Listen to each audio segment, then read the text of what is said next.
ኣብ ጎና ኮፍ ኢላ እሞ ሊድያ ጓለይ እንታይ ኮንኪ ትነብዓ ኣለኺ እንታይ ኮንኪ ዲኺ ብምባል ሓተታ። ሊድያ ድማ ንብዓታ ክትሽፍን እናተቓለሰት ባባየ ወላ ሓንቲ ነገር ኣይኮንኩን ስቕ ኢለ እየ በለት።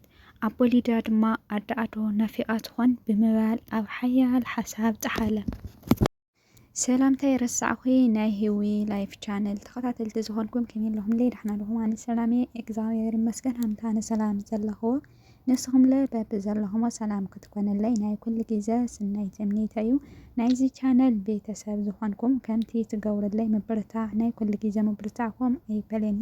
ናይዚ ቻነል ሓድሽቲ ዝኾንኩም ደሞ ላይክ ሳብስክራይብ ብምግባር ቤተሰብ ኩኑ ክብለኩም ፈቱ። ንትገብሩለይ ምብርታዕ ኣዝየ እየ ለመስግን። እና ሎማዓንቲ ብሓድሽ ትሕዝቶ እየ መፂአኩም እኒኹ። ኣብ ዝሓለፈ ቀዳማይና ካልኣይ ክፋል ተኸታታሊት ልበወለዳዊት ዛንታ መሳጢት ዛንታ ኣብ ሓቀኛ ዛንታ ዝተመርኮሰት ክሳብ ካልኣይ ክፋል ኣቕሪበልኩም ነይረ። እኒህሎም ድማ ሳልሳይ ክፋል ሒዘልኩም መፂአ ብሃንቀውታ ፅቢኹም ትኾኑ ተስፋ ይገብር። ናብኣ ከብለኩም እየ ክሳብ መጨረሻ ሓቢርኩምኒ ፅንሑ። ተኸታታሊት ልበወለድ ዛንታ ራሄላዊት ሄዋን።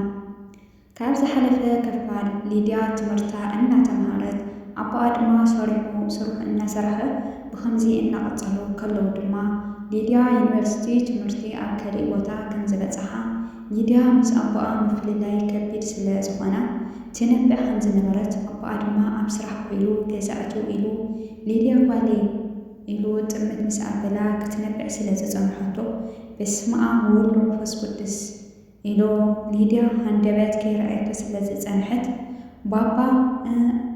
ባባይ መፂኻ ዲኻ ዝብል ኣቋሪፅና ነርና። እኒሆ ሳልሳይ ክፋል ድማ ሓቢርና ንሪኦ። ኣቦ ሊድያ ኣብ ጎና ኮፍ በሎሞ ሊድያ ጓለይ እንታይ ኮንኪ ትነብዒ ዘለኺ እንታይ ረኺቡኪ ዛ ጓለይ በላ።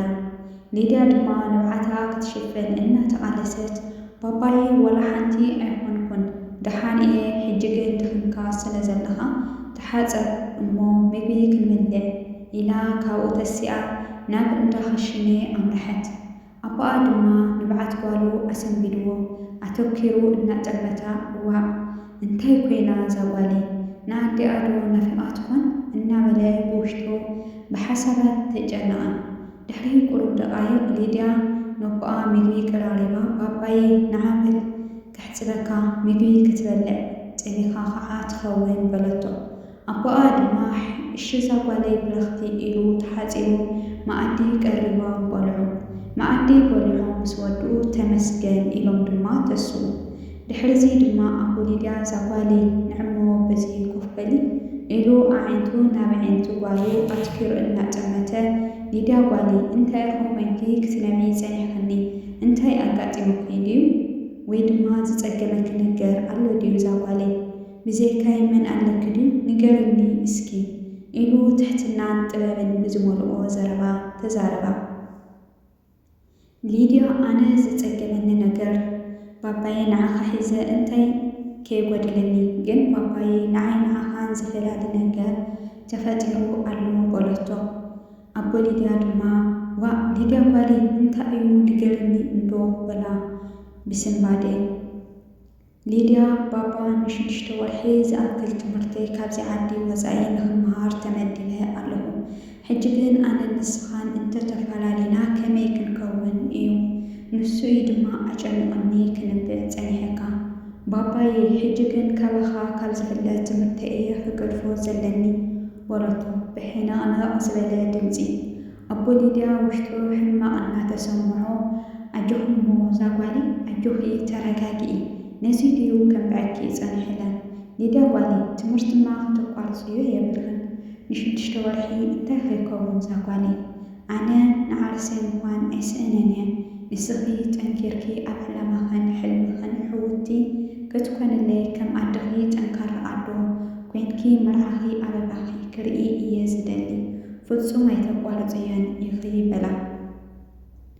ሊድያ ግን ምፍልላይ ስለ ዝኸበዳ እናነበዐት ባባየ ትምህርቲ ባዕሉ ይፈልጥ ንስኻ ኢኻ ተዓብየኒ ኣነ ኣይመሃርን እየ በለቶ ካብ ዒንታ ዝወረደ ንብዓት እናደረዘት። ኣቦ ሊድያ ኖ ዛ ጓለይ ዘንብዕ የብልኽን ንዓይ ስምዕኒ ኣነ ወላ ሓንቲ ኣይኸውንን እየ ብዛዕባ ትምህርቲ ጥራይ ሕሰኒ ኢሉ ድሕሪ ብዙሕ ኣእመና እሞ ሊድያ በቃ ሕራይ ባባይ ኢላ ሕቑፍ ኣቢላ ሰዓመቶ። ብድሕሪ እዚ ግን ዘመድ ኣቦ ሊድያ ድሕሪ ሕጅስ በዓልቲ ቤትኻ ካብ እትፍለ 3 ዓመት ገይራ ኣላ ሓዘን ይኣኽለካ ሓዳር ዘይትገብር ነታ ጓልካ እውን በቲ ንዓኻ በቲ ትምህርቲ ኸዳ ከይኸውን ንዓኣ እውን ኣዶ ትኾና እናበሉ ተደጋጋሚ ይዛረብዎ እሞ ኣቦ ሊድያ ግን ንበዓልቲ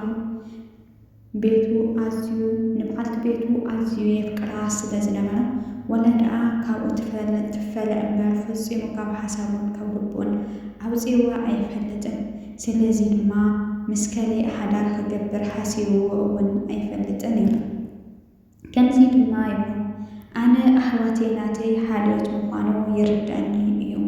ኣነ ግን ድሕሪ ፈተውቲ በዓልቲ ቤተይ ሓዳር ኣየድልየንን ምስ ጓለይ ተፋቒረ ክነብር እምበር ሊድያ ጓለይ ገጽ ሰብ እናረኣየት ከተስተማስል ኣይደልያን እየ። ምክንያቱ ከም ኣዲኣ ዘይትኸውን ስለ እትኽእል ናይ ኣዲኣ ፍቕሪ ሲኢና ናተይ ፍቕሪ እውን ክጎድላ ኣይደልን እዩ ዝብሎም። ንሳቶም ድማ ዋ ኣታ ጓልኻ እኮ ጽባሕ ንግሆ ሓዳራ ክትገብር እያ ንዓኻ እናልዓለት ኣይኮነትን ክትነብር ንዓባ ሕሰበላ እናበሉ ተደጋጋሚ ኣጨነቕዎ።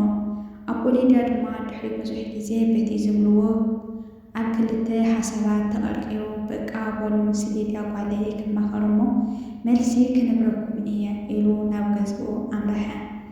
ሊድያ ኣብ ሳሎን ኮፍ ኢላ ፊልሚ ትከታተል ነበረት እሞ ኣቦኣ ኣሕ ሊድያ ጓለይ ኣለኹ ዶ ኢሉ እትው በለ። ሊድያ ድማ ካብቲ ኮፍ ኢላቶ ዝነበረት ትስኢላ ኣለኹ ባባይ መፂኻ ዲኻ ዳ ንዓበል ኮፍ በል ቡን ክቐርብስ ደንጊኻኒ ክጽበየካ እንድየ ጸኒሐ በለቶ። ኣይዛ ጓለይ ሓቅኺ ኣብቲ መንገዲ ንእሽተይ ዘንጊዐ ዝርከቡ ሰባት ነይሮምኒ በላ። ድሓን እንኳዕ እሞ መፀኻ ሕጂ ኮፍ ብል ባባይ ኢላ ኮፍ ኣበለቶ እሞ ቡን ቀራሪባ ከተፈልሕ ጀመረት። ባባዬ ሕጂ ጥዕምቲ ቡን ከስትየካ እየ ኢላ ክንስምስ እናበለት ይዕንታ ናብኡ ለኣኸትን። ኣቦኣ ግና ኣብ ሓሳባት ጥሒሉ ኣይቕልበላን።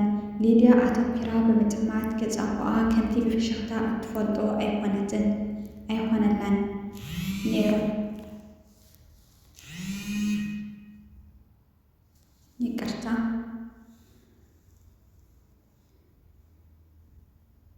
ኣይኮነላን ነይሩ። ባባዬ ኣለኻዶ ወለቶ። ኣቦኣ ስንብድ ኢሉ ኣለዎ ሊድያ ጓለይ ብላ። ሊድያ ዋ ባባዬ ናይ ድሓን ድዩ ክንድዚ ሓሳብ ምስ መን ዲኻ ጸኒሕኻ በለቶ። ንሱ ድማ ድሓን እየ ዛ ጓለይ ምስ ሓወቦታት ከእየ ጸኒሐ ብምባል መለሰላ። ሊድያ ድማ ምስኣቶም ደኣ እንታይ ነይሩ ኣብ ደገ ዘራኽብ ባባዬ እንታይ ድዮም ኢሎምኻ ንገረኒ እንዶ በለቶ። ኣቦኣ ድማ ንኽዛረበሉ ድፍረት ሲኢኑ ብርቡሽ መንፈስ ሊድያ ጓለይ ሓደ ነገር እንድየ ክነግረኪ ደልየ በላ። ሊድያ ንኽትሰምዕ እናተሃንጨየት ንገረኒ እሺ እንታይ እዩ ባባዬ በለቶ ብትሕትና። ኣቦ ሊድያ ዛ ጓለይ ስምዐኒ እሞ 4ይ ክፋል ይቕጽል። ራሄላዊት ሄዋን ተኸታታሊት ልበ ወለዳዊት ዛንታ ኩራት ተኸታተልቲ ልማዓንቲ ሒዘልኹም ዝመጻኹ ትሕዝቶ ነዚኣ ትመስል ነይራ። ክሳብ መጨረሻ ሰሚዕኹማ ክትኮኑ ከምኡውን ፈቲኹማ ክትኮኑ ተስፋ ይገብር። እንተ ሰሚዕኹማን እንተ ፈቲኹማን ናብ ትፈትዎም መሓዘትኹም የዕረኽትኹም ሸር ብምግባር ኣካፍልዋ ኢኹም። ከምኡ ድሞ ላይክና ሃናፀ ርእይቶኹም እውን ኣይፈለየኒ ነቲ ገብረለይ መበረታዕ ብልቢ ዘመስግን። ኣብ ቀጻሊ ብኸሊእ ብሓድሽ ትሕዝቶ ክሳዕ ንራኸብ። ሰናይ ግዜ ሰናይ ቅንያት ክኾነልኩም ሰናይ ትምኒተ እዩ። ላይክ ከይትረስዑ ሸር ከምኡ ደሞ ሃናፀ ርእይቶኹም ኣይፈለየኒ። ሓደሽቲ ዝኾንኩም ደሞ ሳብስክራይብ ምግባር ኣይትረስዑ ኢኹም። ብድጋሚ ሰናይ ቅንያት